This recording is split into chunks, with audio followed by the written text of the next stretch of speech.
Hello everyone, today we read the book named Earthquacks and Tsunamis. And this book is Emily Bond and illustrated by Natalie Henryskin. And now we will read this book. First part is Shaking Earth. During an earthquake, the ground suddenly trembles. Earthquakes can happen on land or under the sea. Some earthquakes shake the ground violently. An earthquake has made a big crack in this road in Haiti. You see, this road broke by the earthquake. This is in Haiti. Next is moving rocks. The earth is made of rocks. Inside the earth, there is very hot rocks that move around very slowly. The earth's surface is made of a big piece of hard rocks called the plates. This is the plates. The plates move around on top of the hot rocks. As they move, some plates push against each other, others pull apart. And when plates pull against each other for millions of years, they form mountains. Here is the edges of two plates in Iceland. The plates are moving away from each other in opposite directions. The map made in the Earth's surface is called a rift. And next part is fault.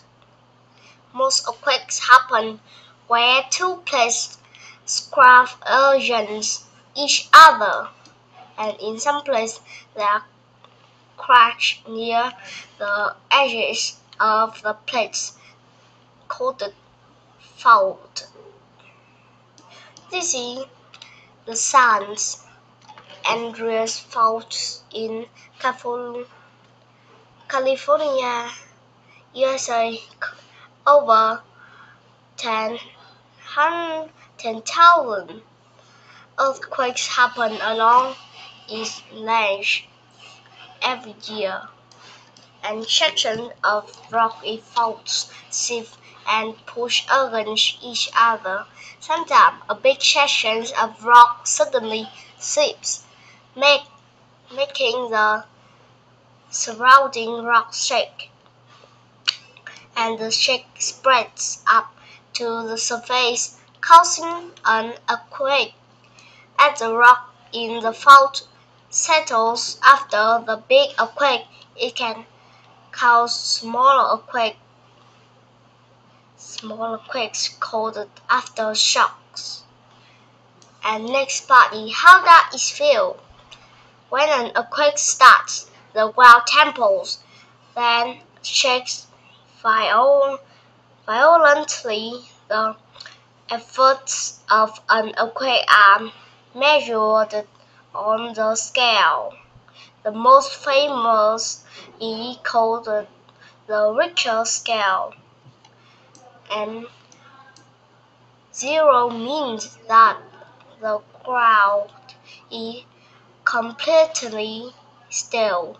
At levels 4 to 5, windows rattle, things are thrown off showers and walls.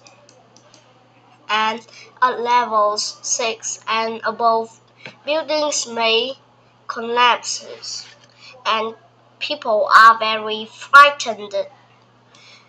This road in Japan broke up during the earthquake at around level 6, and thousands of earthquakes happen every year, but most are so gentle that no one notices them.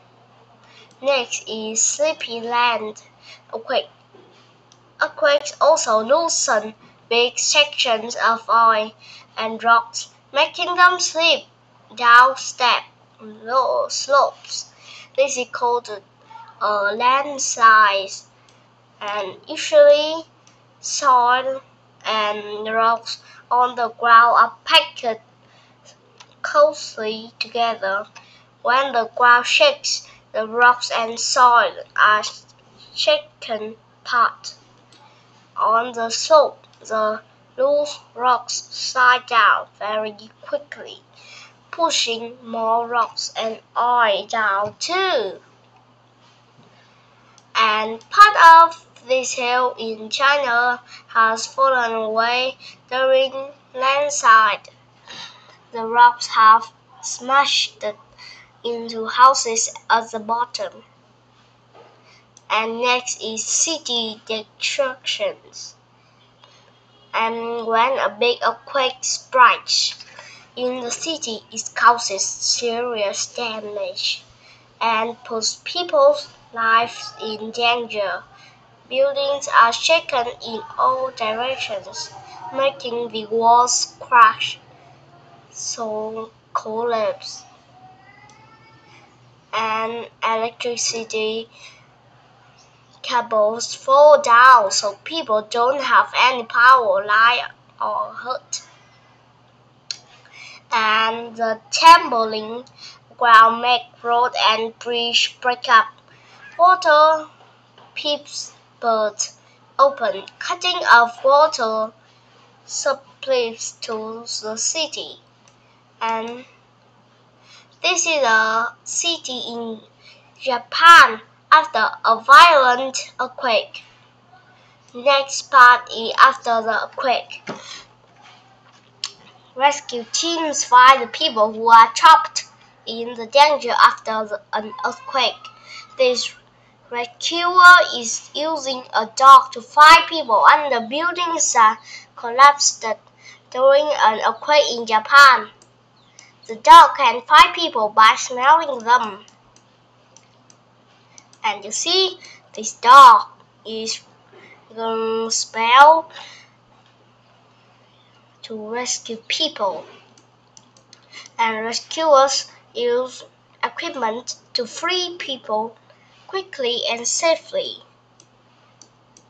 The rescuer pushes a small camera on the long pole through the rubble. The camera is linked to the screen that shows if a person is trapped. And rescuer carefully take away pieces of rubble to make a hole.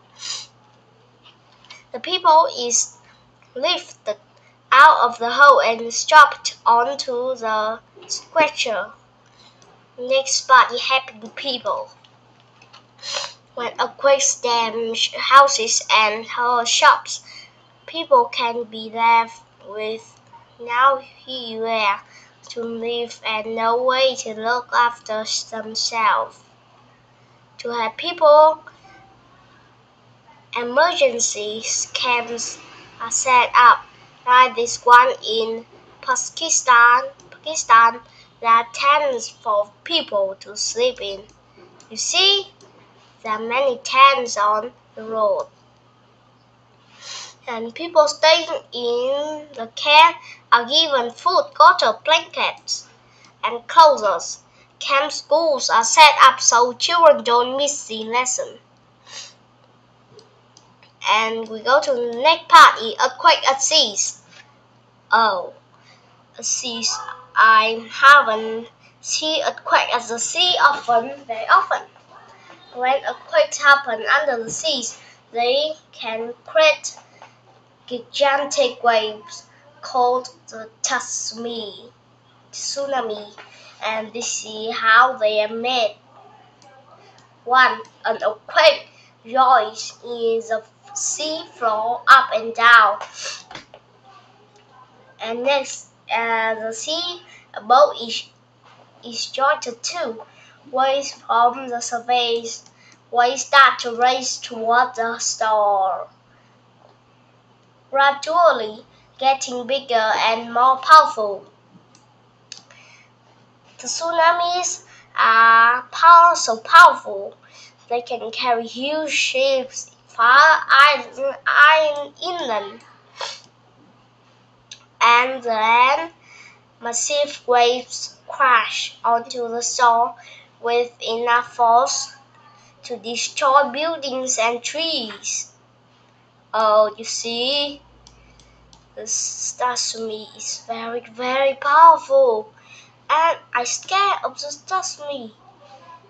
You see a big seas go in the land. Next is tsunami warning. A tsunami can float large areas of land. Here, a tsunami in Indonesia has destroyed a village just a long way from the seas. In the tsunami danger areas, there are warning systems to help people to get safely quickly. Machine detect an earthquake at sea and send signals to the control room. And computer in control room find out when a tsunami may happen, and alarm sound in the places in danger. People run to high ground. San Francisco shock. San Francisco is California, USA is close to San Andreas Fault. On April 18th, 1906, a major earthquake struck the city. The shaking was so violent, many buildings collapsed. This photograph shows San Francisco a week after an earthquake. You see, it's very old now, and it's old, and it's not beautiful. After the earthquake, power line broke, causing huge fires that destroyed most of the city. People who had lost their homes were moved to big temporary camps. And next part is staying safe. In some areas where earthquakes happen, there are new ways to protect people during an earthquake. Buildings are designed so that they don't collapse during earthquakes. The walls of this skyscraper in Taiwan sway when the ground shakes, but they don't break apart. And some houses are built on stilts to stop them from being flooded by tsunami. Here are some ways that people prepare so they can stay safe during an earthquake. And heavy furniture is attached to walls so it doesn't fall over and hurt people. And families arrange a safe place to meet in case they get split up. And people keep a kit of emergency supplies such as fresh water and blankets. Earthquake drills. People living in danger of earthquakes rehearse what to do if an earthquake starts when they are at school or work. These school children in Japan are learning how to shelter under the desk. This would stop them from being hurt by falling objects. And for the next part of the drill, the children calmly got out of the building in the line. They were padded rules as this would protect the heads during an earthquake. And everyone gathers in an open in an open space away from trees and buildings. They crouched down so they wouldn't be knocked over if the ground shook. When will it happen? No one knows for certain when or where an earthquake will happen. And scientists study faults as they think movement in the rock may help them to predict earthquakes. Here, scientists are using powerful beams of light to detect any movement. And some people believe that there are other ways to predict an earthquake. Sometimes dogs bark and run outside just before an earthquake starts.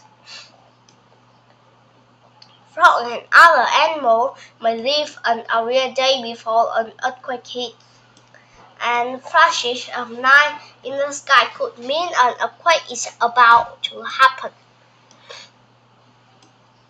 And we go to the end page of the book's glossary. Here are some of the words in this book you might not know.